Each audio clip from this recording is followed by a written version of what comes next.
Hello and welcome to Monkey Business. This is Monkey Business for July 26, 2013.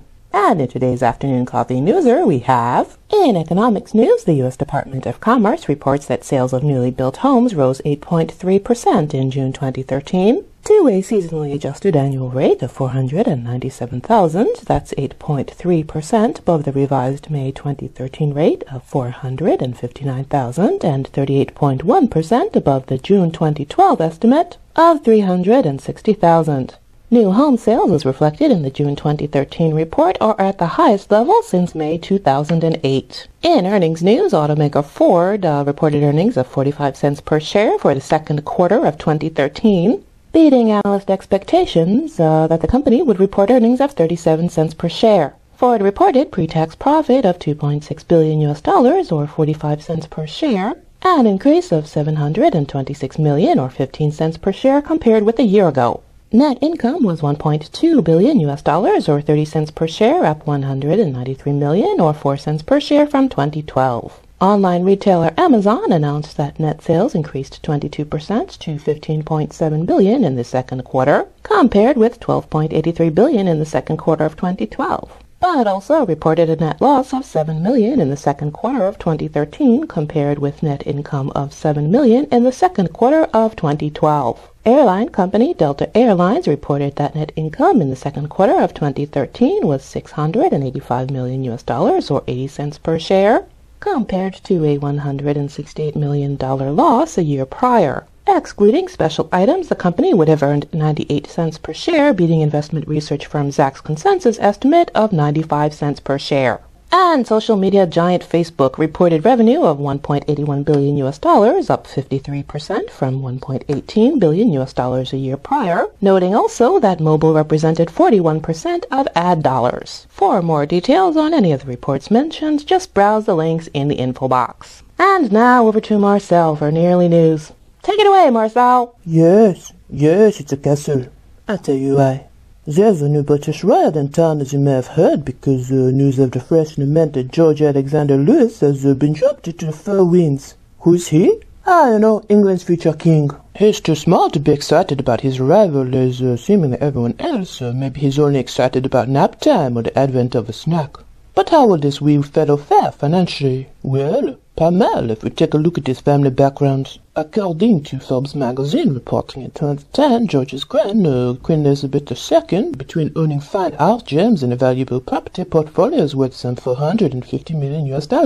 The official site of the British monarchy, on the other hand, notes that the Queen's personal income is derived from her personal investment portfolio and private estates. Elizabeth II owns the Balmoral and Sandringham estates, but not the majority of artworks from the royal collection or the crown jewels. What does immediately apply is the annual sovereign grant, which supports the maintenance of the occupied royal palaces. Buckingham Palace, St. James's Palace, Clarence House, Marlborough House Mews, Kensington Palace, and Windsor Castle, and so on. The Sovereign Grant Annual Report 2012 to 2013, which reports on annual taxpayer data to fund the Queen's official duties, states that net expenditure for 2012 to 2013 was £33.3 million sterling, that's about $51.2 million or 38.5 million euro. And what is that 33.3 million pounds sterling by? A lot of waving. Yes, thank you, yes, hello. No pushing, please. Everyone will have a chance to see my new hat.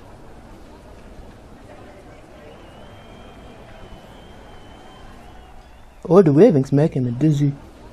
Hello, yes, hello. Opening things. This school is now open. This gallery is now open. Open. It's a plaque. Being in parades. Hello all, yeah, lovely flowers, lovely horses, lovely, well done. Inspecting things. What a nice regiment. What a nice group of children. Chairs, stairs, swimming pools, press photos, bricks. I'm making annual speeches. I'm still alive. I'm still alive. I'm still alive. I am still alive. Do carry on. Data firm WFX, which gathers information about high net worth individuals, claims that Queen Elizabeth II currently enjoys a personal net worth of $660 million. and that income in 2014 is expected to rise after the Crown Estate reported an increase in profits. The Crown Estate is one of the largest property holders in the United Kingdom, with a portfolio worth £8.1 billion sterling, or about $12.5 billion US dollars. Under the Sovereign Grant Bill, the Queen receives 15% of the profits from the Crown Estate, and £8.1 billion sterling, or about $12.5 billion US dollars, a property portfolio that ranges from Regent Street in London's West End to Ascot Racecourse, and the Scotsman notes that the most recent annual report indicated profit of £252.6 million sterling, or about $389.3 million US dollars during 2012 to 2013. It's like a huge game of Monopoly, no?